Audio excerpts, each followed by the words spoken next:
Shopify a tellement évolué qu'il y a énormément d'applications qu'avant il fallait ajouter qui sont passées en native dans Shopify. Oui. Et puis Shopify, ça a gardé ce côté cool. Je trouve que WordPress ça a pris un coup de vieux dingue.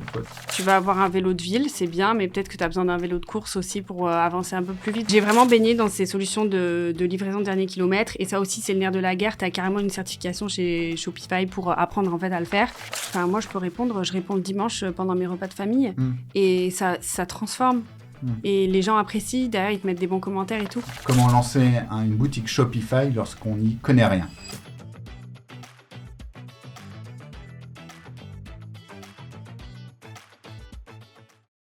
Bonjour Lorraine. Bonjour Laurent. Écoute, merci de participer à cet épisode de Banous. Avec toi, on va faire un point sur Shopify. Et la promesse que l'on donne à nos auditeurs, ça va être comment lancer une boutique Shopify lorsqu'on n'y connaît rien. Mais avant ça, une petite annonce de notre sponsor de l'épisode. Avant de commencer cet épisode, le mot de notre premier sponsor sur Banous, il s'agit du Mage du SIA. Vous souhaitez être accompagné par l'une des meilleures agences SIA en France, avec plus de 10 ans d'expérience, plus de 50 clients gérés, le Mage du SIA est votre partenaire pour vos campagnes d'acquisition. Un grand merci à Alexandre pour sa confiance et pour soutenir Banous. Vous souhaitez le contacter, rendez-vous en description, j'y mettrai tous les liens, ou directement sur le site lemagedusia.com. Allez-y de la part de Banous. Un grand merci à Alexandre une nouvelle fois, bonne écoute. Lorraine, avant de commencer cet épisode, est-ce que tu peux te présenter, s'il te plaît ? Ouais, alors Lorraine, j'habite à Toulon, avant j'étais à Paris. J'étais directrice marketing et product owner dans une agence de l'adtech. En 2020, j'ai lancé une marque de maillot de bain éco-responsable en ligne qui s'appelle Posidonie, comme la plante à fleurs que l'on retrouve en Méditerranée. Ok, très clair.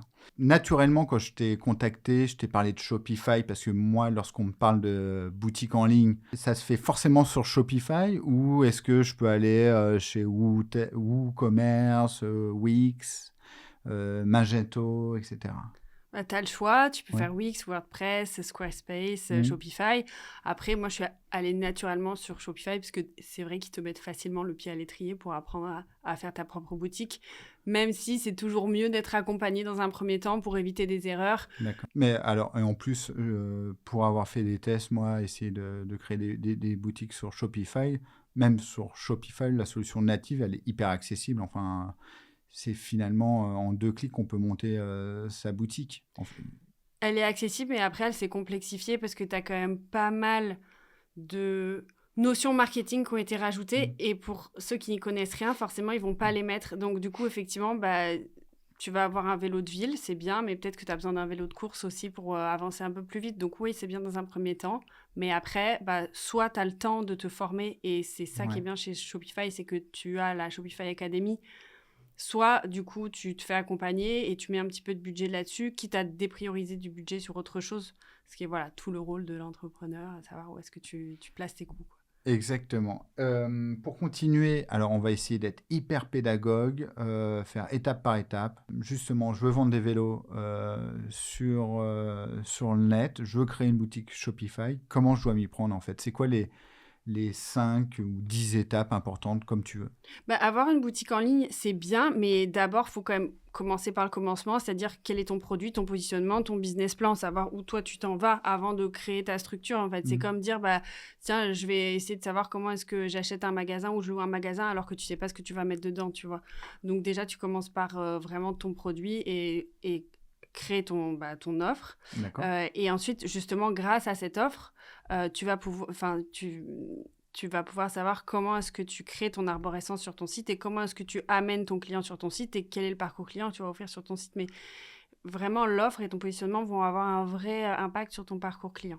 Et puis, il faut que tu aies des jolies photos, voilà, que tu connaisses tes prix, tu sais où tu t'en vas, quelles sont tes offres, comment tu les packages, comment est-ce que tu les vends. Vraiment, ton mix marketing, il est hyper important avant de commencer. D'accord. C'est la base. Tu as parlé d'arborescence, ça veut dire quoi pour un non-initié? L'arborescence de ton site, ça va être en gros ton menu, tes rubriques, tes menus, tes sous-menus.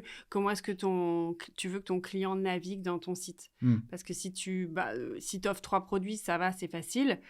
Si tu en offres 10, mais que du coup, tu as un produit qui va aussi avec un autre et que tu as envie de faire d'augmenter ton panier moyen ou alors proposer des expériences, parce que tu peux aussi vendre des expériences sur ton site. Voilà, c'est pour ça que c'est important de savoir exactement quel est ton produit et qu'est-ce que tu veux que tes clients achètent et quel produit va avec quel produit pour justement, derrière, on ait le bon parcours client à proposer. Ok, c'est la catégorisation en fait des produits sur Ouais, ton mais il n'y a site. pas que la catégorisation, tu as aussi les suggestions de produits. D'accord. Tu as aussi les packs. De plus en plus, tu as des packs produits, tu as des abonnements aussi. Tu peux créer de la récurrence aussi sur tes abonnements produits. Typiquement, les produits de rasage pour hommes, tu t'abonnes tous les mois et du coup, tu as des pourcentages, tu as des offres si tu t'abonnes tous les mois pour X mois, etc. Donc ça aussi, c'est hyper important de savoir le faire parce que de savoir ce que tu veux vendre parce que tu vas pas avoir la même fiche produit en fonction de ce type de proposition. Ouais, parce qu'en fait, finalement, lorsqu'on navigue sur un site internet, on se dit, c'est évident, une fiche produit, on a des photos, un prix, des prix barrés, etc. On a plein d'éléments, mais ça se fait pas à la bonne franquette. En fait, il faut vraiment le réfléchir en amont, et tout ça, c'est lié à ce qu'on vend. Ouais, à ton mix marketing. Exactement comme dans une boutique, tu vends des culottes, mais si une personne en achète par exemple 5, tu offres X%. Tu proposes un package shampoing après shampoing pour hommes, mais du coup, quand ils prennent le shampoing l'après shampoing, tu sais que tu vas proposer une offre sur le kit de rasage. Tout ça, il faut vraiment le travailler en amont. Et ensuite, du coup, ça permet de fluidifier la mise en place de ton site internet et ton parcours. D'accord. Et c'est ce que tu as fait, toi, avec ton site ? Moi, c'était un peu plus simple parce que, si tu veux, c'est des maillots une pièce et après des hauts qui vont avec des bas ou du mix and match. Donc, ça, c'était assez simple. Mais par exemple, ce que je voulais raconter sur mon site, c'était hyper important parce que j'ai un positionnement qui est quand même assez niche, qui est très écolo. On sait que le positionnement éco-responsable avec le Made in Europe, il était en plein essor pendant le confinement, post-confinement. C'est plus trop le cas en ce moment. On voit comment les gens consomment. Le premier client de la Poste aujourd'hui, les premiers clients de la Poste, c'est Shein et Temu. Donc, on se rend bien compte que je reste sur un secteur de niche. Donc, ça veut dire qu'il faut que j'ai une vraie histoire à raconter pour impliquer les gens, en fait, dans mon produit. D'accord. Donc, ça aussi, c'était très, très important de pouvoir expliquer ce qu'est la Posidonie, comment est-ce qu'on produit, quel est notre choix de produit, qu'est-ce qu'on prend comme matière, parce qu'on prend que des matières recyclées. Donc, tout ça, en fait, il fallait vraiment le travailler en amont. D'accord. Et t'as mis combien de temps, en fait, pour coucher sur le papier, déjà, ton mix marketing ? Ça se compte en semaines, en mois ? Enfin, c'est quoi ? C'est une réflexion ou au bout d'un moment, il faut se lancer ? Comment tu fais évoluer ton site ? Ton mix marketing, ça dépend. Moi, je bossais à côté, donc forcément, ça me prenait mes week-ends. Après, je savais à peu près où je voulais m'en aller, donc ça m'a pris forcément plusieurs semaines. Mais c'était une réflexion de plusieurs mois. Mais si tu fais ça à temps plein, effectivement, ça peut te prendre moins de temps. Puis ça dépend aussi quel est ton niveau en marketing ou dans le sujet sur lequel tu veux te lancer. On a vu cette première partie. Est-ce qu'il y a d'autres parties à prendre en compte ? Ouais, aujourd'hui, en fait, la force de Shopify, c'est qu'ils font bouffer tout le monde. C'est-à-dire qu'ils font bouffer le petit commerçant ou la petite marque qui a envie de se lancer et qui n'a pas les moyens, en fait, d'acheter une boutique ou de louer une boutique physique. Les agences qui accompagnent, du coup, ces gens-là, et aussi les développeurs qui vont développer ce qu'on appelle des applications que tu peux rajouter en fait à ton site internet. Donc ça, c'est hyper bien fait parce que toi, si tu n'es pas développeur, tu peux les ajouter facilement ou tu peux te faire accompagner pour les ajouter. Et les développeurs, du coup, ils ont quand même un rôle, c'est de créer des applications pour ça. Et du coup, si tu veux, là, on est arrivé à une étape où Shopify a tellement évolué qu'il y a énormément d'applications qu'avant, il fallait ajouter, qui sont passées en native dans Shopify. Donc, intégrées qui sont intégrées dès le départ. Et donc, du coup, le paramétrage de ton site te prend beaucoup plus de temps. Et c'est des choses qui sont hyper importantes à intégrer pour la transformation. On est arrivé où, en fait, si tu veux, en 2020, il n'y avait pas énormément de petites marques en ligne. Maintenant, il y en a beaucoup. Les gens sont noyés. Donc, il faut que tu sois hyper performant sur les réseaux sociaux pour te distinguer. Et quand tu as réussi à alpaguer les gens qui vont sur ton site, pareil, il faut que tu aies tous les outils qui soient bien mis en place pour les faire rester, pour les faire revenir. Et ça, en fait, Shopify a vraiment intégré nativement plein de petits outils qu'il faut vraiment intégrer au fur et à mesure. Il faut aller constamment sur Shopify pour regarder ce qu'ils ont intégré en natif et ils te le proposent dès la page d'accueil. Ils te le disent, attention, tu n'as pas mis le chat. Le chat, avant, il n'y était pas. Là, il est gratuit. quand tu vas sur la Shopify Academy, tu passes tes certifications marketing, ils te disent c'est un des trucs les plus importants. Le chat, workflow, donc le flow, c'est-à-dire qu'il mesure en fait tout ton parcours client, qui fait quoi sur ton site. Si tu n'as pas installé Workflow de Shopify, tu ne peux pas faire de marketing automation. D'accord. Marketing automation, c'est tous tes emails qui te permettent en fait de faire revenir les clients. Donc ça va être tous les paniers abandonnés, les paiements abandonnés, les recherches abandonnées. Un des emails les plus importants, et c'est ce qu'on te dit sur la Shopify Certification, c'est quand ton client a acheté, faire de l'upsell. Lui repousser quelque chose. Ça, ils disent que c'est le mail le plus important. Alors que moi, j'y aurais jamais pensé, tu vois. Et du coup, c'est bien de suivre ça et de s'updater vraiment avec Shopify. Ils ont rajouté l'année dernière aussi, en début d'année, le Apple Pay. D'accord. Le Shop Pay. Et du coup, ils rajoutent plein de petits trucs. Et du coup, la machine, elle devient un peu plus lourde. Mais elle est essentielle et surtout, ils t'accompagnent. Enfin, c'est vraiment des petits paramétrages à faire. Ils te mettent vraiment le pied à l'étrier. Ils te tendent la main. Mais il faut la saisir. D'accord. Ouais, c'est hyper intéressant parce que moi, vu ma petite lucarne, c'était presque un WordPress pour moi, pour être très transparent avec toi. Mais par rapport à ce que tu dis, c'est que finalement, il te donne une bonne base et après, à toi de construire brique par brique le site e-commerce que tu souhaites. L'avantage, tu parles de briques, je trouve que l'avantage par rapport à un WordPress, c'est que Shopify, tu as déjà mis les briques. Si tu oublies une brique, il y a pensé pour toi. La brique, elle sera rudimentaire, mais elle sera là. Sur WordPress, si tu oublies la brique, tu peux pas prendre le paiement, par exemple, ou tu peux pas aller jusqu'au bout du parcours. L'avantage sur Shopify, c'est ça, c'est qu'ils ont pensé à tout pour toi. Après, c'est à toi d'aller vraiment fouiller et de la rendre jolie, cette brique. Et puis, Shopify, ça a gardé ce côté cool. Je trouve que WordPress, ça a pris un coup de vieux dingue. Toi, typiquement, moi, je l'utilise pour le site Banous. Mais franchement, je trouve que dorénavant, même aller sur des solutions de sites que tu peux créer avec Webflow, enfin des trucs directement en ligne, c'est 1000 fois plus ergonomique. Alors que Shopify, c'est toujours cool, ça reste dans l'air du temps, il y a une communauté de malades autour de ça. Alors, je ne sais pas, peut-être que mes algorithmes de réseaux sociaux sont un peu fakés, mais en tout cas, moi, je vois beaucoup d'informations sur Shopify en permanence. C'est ce que tu ressens aussi ou pas ? Ouais. Après, je pense que ça, c'est politique. C'est-à-dire que Shopify, tu as un pure player qui a une super valo boursière. WordPress, ils ont été rachetés par Automatic, je crois. Et du coup, c'est une question de politique de boîte. Et c'est comment est-ce qu'ils vendent leurs produits eux aussi. Et puis, t'en as qui se sont mieux adaptés au marché, qui ont su faire une académie. Ils font beaucoup de pubs pour eux-mêmes sur les réseaux sociaux. Ils mettent en avant beaucoup de commerçants. Peut-être que chez WordPress, ils n'ont pas réussi à prendre le tournant. Et puis après, il n'y a pas que les commerciaux et les marketeurs. Il y a aussi les développeurs. Enfin, la machine, elle est surpuissante, quoi. Très clair. En deuxième étape, tu nous as rappelé tout ce qu'il fallait pas oublier, vraiment les briques, etc. Est-ce qu'il y a d'autres choses dans la construction mentale qu'on doit avoir avant de se lancer ? Ouais, il y a moi, j'ai bossé pour La Poste pendant 10 ans. J'étais product owner chez eux. Enfin, moi, j'avais créé l'identité numérique de La Poste. Je sais pas si tu connais. C'est un système, quand tu vas sur France Connect, tu as différentes façons de pouvoir t'identifier. Donc, tu as l'identité numérique. Donc, quand je suis sortie de l'école de commerce, c'est le premier truc que j'ai fait. Et du coup, j'ai vraiment baigné dans ces solutions de livraison de dernier kilomètre. Et ça aussi, c'est le nerf de la guerre. Tu as carrément une certification chez Shopify pour apprendre en fait à le faire. Et ils ont intégré nativement aussi chez Shopify une application qui te permet de choisir ton livreur du dernier kilomètre. D'accord. Elle était effective qu'aux États-Unis au début. Là, je sais pas, faut que je regarde, mais du coup, tu as plein de pure players qui ont lancé leurs propres applications pour agréger tous ces livreurs de dernier kilomètre comme SendCloud, par exemple. D'accord. Et du coup, ils ont des contrats négociés avec UPS, La Poste, Mondial Relais, etc. Ce qui t'évite, toi, d'avoir à rajouter l'application de La Poste, l'application de Mondial Relais, etc.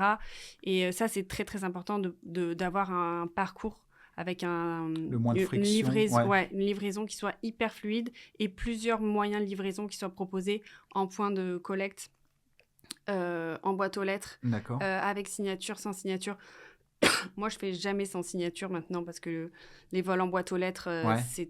c'est trop fréquent. Et D'accord. à gérer ensuite, toi, pour ta boîte, Ouais, c'est l'enfer. c'est ingérable. Ouais. Donc, moi, je le conseille pas. Mais du coup, effectivement, je suis hyper sensible à ça, avoir une livraison hyper fluidifiée et à faire une expédition hyper rapide. Et on a internalisé notre logistique chez nous dans le sud parce que comme ça nous permet aussi Ouais. d'expédier très, très rapidement. Je ne sais pas si tu vas pouvoir répondre, mais ces agrégateurs, c'est quoi leur modèle? Ils prennent un fee sur chaque commande, ils se font payer au mois. Comment ça marche? T'as un abonnement. D'accord. Dans l'abonnement, tu as un service client qui s'occupe d'aller chercher quand il y a des colis perdus. Donc, tu gagnes énormément de temps. Ils ont rajouté aussi, c'était l'année dernière, tout ce qui est service pour que les gens puissent faire automatiquement la génération du bon retour quand ils veulent faire un retour. Ouais. Donc voilà, c'est l'abonnement. Ils prennent un fee, me semble-t-il, sur les expéditions et sur l'assurance aussi des expéditions. Ouais. Ok. Donc, ouais, bien préciser que finalement, lorsqu'on a un site e-commerce, c'est pas le tout de vendre, mais il faut savoir aussi expédier, il faut savoir aussi gérer les retours. Ouais. Donc, il y a une multitude de casquettes à avoir lorsqu'on se lance sur ce type de business. Ouais. Est-ce que tu as d'autres choses à préciser dans toutes tes étapes? Donc là, on est allé jusqu'à l'envoi et au retour. Est-ce qu'il y a d'autres choses? En fait, le chat, c'est une application que tu as sur ton téléphone. Et quand quelqu'un a une question, il te la pose. C'est hyper important de dire quand est-ce que tu es dispo. Ouais. Et du coup, moi, je réponds le dimanche pendant mes repas de famille. Et ça transforme. Et les gens apprécient. Derrière, ils te mettent des bons commentaires et tout. C'est hyper important, le chat. Bon, après, pour la charge mentale de l'entrepreneur que tu es, pour le coup, c'est pas terrible. En fait, c'est pas terrible. Et en même temps, c'est génial parce que tu as un vrai retour client. Ouais. Tu parles pour de vrai aux clients, alors ce que tu n'as pas en boutique. Et en boutique, c'est une mine d'or, toute l'information que tu récoltes sur tes clients. Et en même temps, tu vois, je dis un truc à tout le monde me dit « Ouais, vous êtes combien dans ta boîte et tout, t'arrives à embaucher ?» Mais je dis « Mais attendez, c'est pas le bon sens en fait. C'est plus t'avances, plus t'apprends à automatiser des choses et moins tu dois avoir besoin d'avoir du monde autour de toi. » Et c'est ça qui est intéressant quand tu sais utiliser les bons outils. C'est qu'au moi, au début, j'avais 3 personnes autour de moi et j'ai tellement tout automatisé, même, tu sais, ma banque avec ma compta, etc., que j'ai besoin plus que d'une seule personne. D'accord. Et du coup, ça veut dire que grâce à tous ces outils d'automatisation, et du coup, tu as moins de frais, ta société, elle te coûte moins cher. D'accord. Tu as une meilleure marge, derrière, tu peux te verser un meilleur salaire. Tout ça pour dire que tu es un peu comme une machine à laver, mais au sens inverse, quoi. C'est-à-dire qu'au début, tu es lent à tout faire parce que tu dois apprendre à tout faire. Et après, tu as tellement tout automatisé, c'est devenu tellement, en fait... une habitude pour toi de répondre le dimanche, d'avoir une charge... En fait, tu as une capacité à accueillir beaucoup qui grandit et qui reste. Ok. Et donc, finalement, cette charge mentale, au début, elle est dure. Et puis, c'est comme une maman, en fait, qui a des enfants. Tu vois, au début, la charge mentale est dure et après, c'est fluide. D'accord. Et là, c'est pareil, en fait, pour moi. Répondre le dimanche, au début, c'était dur. Et maintenant, c'est naturel, quoi. Ok. Voilà. Très clair. Est-ce que... Alors, je sais que c'est ce qu'on s'était dit lorsqu'on a préparé l'émission, c'est que tu as ta boutique en ligne et en même temps, toi, tu accompagnes des entrepreneurs qui lancent aussi leur boutique en ligne. Mais c'est quoi la chose que tu ne referais pas et que tu as fait? L'erreur la plus impactante que tu aies fait au lancement de ta boîte avec Shopify, c'était quoi? C'est pas avec Shopify, honnêtement, avec Shopify. Zéro accro avec Shopify? Non, zéro. Ok. J'ai fait zéro accro avec Shopify. Franchement, les erreurs que tu fais en tant qu'entrepreneur, c'est mal dépenser ton argent et ne pas avoir de la trésor au bon moment pour les bonnes choses. Donc, pas mettre le bon niveau de budget sur tes pubs, dépenser sur des dépenses marketing qui servent à rien, mal acheter ton stock. C'est vraiment, pour moi, l'erreur, elle est là. Et le nerf de la guerre, c'est la trésor sur Shopify. J'ai jamais eu de problème. D'accord. Super cool. Ouais, le coût caché, ça peut être, j'ai installé une application qui m'a coûté $15 et puis finalement, je me suis rendu compte que je m'en servais pas. Ouais. Je n'estime pas que ce soit une erreur. Ok, ouais, non, clairement. Ok. Voilà. Ouais, c'est la meilleure pub qu'on puisse faire. C'est pas sponsorisé par Shopify, cet épisode. Non, c'est pas sponsorisé. Mais si Shopify veut sponsoriser Banous... Mais tu vois, là, du coup, contacter. on a oublié de dire que, du coup, à Toulon, le monde est petit, il y a des commerçants qui sont venus me voir et donc j'ai développé la partie agence puisque le produit maillot est saisonnier. Pendant l'hiver, j'ai un peu plus de temps, même si on prépare les collections des années d'après. Et du coup, je travaille pour d'autres commerçants. D'accord. Et donc, je leur fais des sites e-commerce. Et donc, t'en as qui sont hyper débrouillards, donc qui captent tout de suite, mais ils avaient besoin de quelqu'un qui prenne le temps de leur mettre le pied à l'étrier. D'accord. Et puis, t'en as d'autres, en fait, ils n'y arrivent pas du tout et il faut tout leur montrer. Ou alors, il y en a qui ont déjà fait un petit truc et en fait, ils n'arrivent pas du tout à comprendre tout ce qui est marketing automation, workflow, l'importance de tous ces sujets qui deviennent un petit peu plus touchy.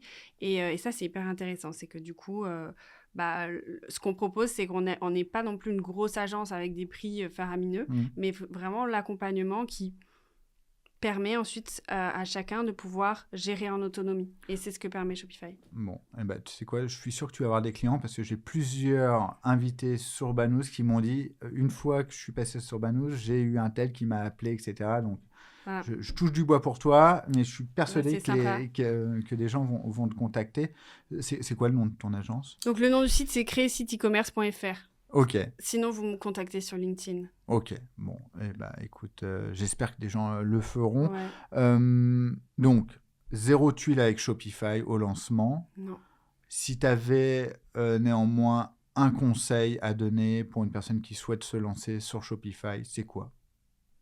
Prenez le temps de bien faire le site et le bâclez pas et allez faites vraiment le parcours client de bout en bout avant de communiquer dessus et de le mettre en ligne.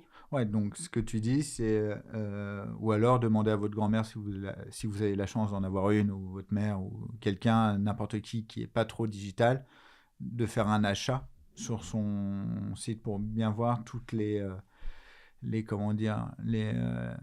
pour AB tester, non, pour tester, pour tester, ouais. Ok. Non, ça a l'air nul, mon exemple. Non, si, c'est bien. En fait, le problème, quand tu demandes à tes potes, c'est qu'ils se croient conseillers chez BETC, tu vois. Ouais. C'est que du coup, ils sont là, non mais attends, du tout, il fallait faire ça. Non mais attends, déjà, toi, qu'est-ce que tu fais au quotidien ? Voilà. Bon, donc, après, ça devient touchy. Donc, faut trouver les bonnes personnes, en vrai. Faut demander aux gens qui ont déjà un site ou à des commerçants. Mais quand tu as une entreprise, je sais pas toi, mais moi, il y a beaucoup de choses que je peux pas dire à des amis qui sont employés parce qu'en fait, on n'est pas dans le même mindset et ils finissent par te communiquer leur stress. Donc, ça sert à rien. Eh bien, écoute, si t'as en partie raison, mais je laisserai le mystère comme ça. Ma réponse, c'est une réponse un peu de Normand. Non, si, je suis d'accord en partie avec ça. C'est quoi la partie sur laquelle tu n'es pas d'accord ? Non, parce que finalement, tous les retours que tu peux avoir, ils sont ce qu'ils sont. Il faut les prendre tels quels. Et puis après faire la part des choses pour les ranker en termes d'importance, tu vois. Et moi typiquement, lorsqu'on me donnait des conseils, j'étais toujours hyper friand parce que finalement un bon conseil ou un mauvais conseil, tu dois l'analyser de la même manière pour savoir si c'est un bon ou un mauvais, et finalement ça te fait un peu réfléchir à ta problématique. En même temps, je te dis ça, je suis en train de fermer ma boîte. Bon. Écoute, Lorraine, hyper intéressant. Justement, tu as dit que tu reprenais des sites, que tu accompagnais des gens. C'est quoi l'erreur que tu as vue la plus commune chez tes clients ? Écoute, je travaille avec quelqu'un qui s'appelle pushup.fr. Thomas, je l'adore. Je lui fais un super site, sauf que Thomas, il est TDHA. Et donc, c'est comme ça qu'on dit TDHA. C'est ça. Au potentiel, là. Ouais. Et en fait, il a tout touché, il a enlevé, supprimé, il y a plein de liens qui marchent pas, il a tout modifié, tu vois. Et du coup, je suis tout le temps en train de repasser sur les trucs. Donc ça, faut éviter de le faire. Ok. J'ai un conseil. Faites bien vos fiches produits Shopify. Ils ont rajouté plein de modules sur les fiches produits. D'accord. C'est vraiment très important de compléter tous les modules, toutes les métadescriptions pour remonter dans les moteurs de recherche. Ouais, évidemment. Aujourd'hui, tu tapes aspirateur anti-poux sur Google. Pushup remonte avant Amazon. D'accord. Donc, ça a été hyper bien bossé. Ok. Voilà. Et donc, c'est une boutique qui vend des produits anti-poux. Ouais. Anti-poux. Et okay. Vous qui avez des enfants. Ok. Écoute, s'il veut sponsoriser Banous, avec grand plaisir. Mais je suis pas sûr que ce soit la bonne cible. Mais ok, d'accord. Donc tout ce qui est SEO hyper important pour remonter correctement sur le référencement naturel. Très clair. Tu l'as mentionné, la Shopify Academy pour progresser. Est-ce que tu as d'autres sources? Il y a un podcast, moi, que j'écoute régulièrement qui s'appelle Le Panier de Cosa Vostra, qui est hyper connu. En fait, je Ouais. pense que les gens qui écoutent Banous doivent connaître d'abord ce podcast qui parle beaucoup de Shopify. Moi, je vois que ça. Est-ce que tu vois d'autres choses? Ouais, t'as des vidéos YouTube Ouais, sur tous les en petits masse, ouais. sujets. Et effectivement, quand tu débutes, les vidéos YouTube, quand tu tapes ta problématique, elles sont toujours plus faciles que la Shopify Academy. D'accord, ok. Ouais. Eh bien, écoute, super clair. Dernière question. Où est-ce qu'on peut te suivre, Lorraine? Bah, Posidoni sur Instagram Ok. et sur LinkedIn, Lorraine Puch, P-E-U-C-H. Eh bien, écoute, super. Ouais. Merci Merci beaucoup. Laurent. À bientôt. Salut. Et puis, bah, je remercie le Mage du SIA de m'accompagner et de soutenir Banous en sponsorisant l'épisode. Et puis, si ce sujet vous plaît, n'hésitez pas à nous le dire. On refera une vidéo avec Lorraine. Et puis, on continuera sur la problématique que vous le souhaitez. À bientôt.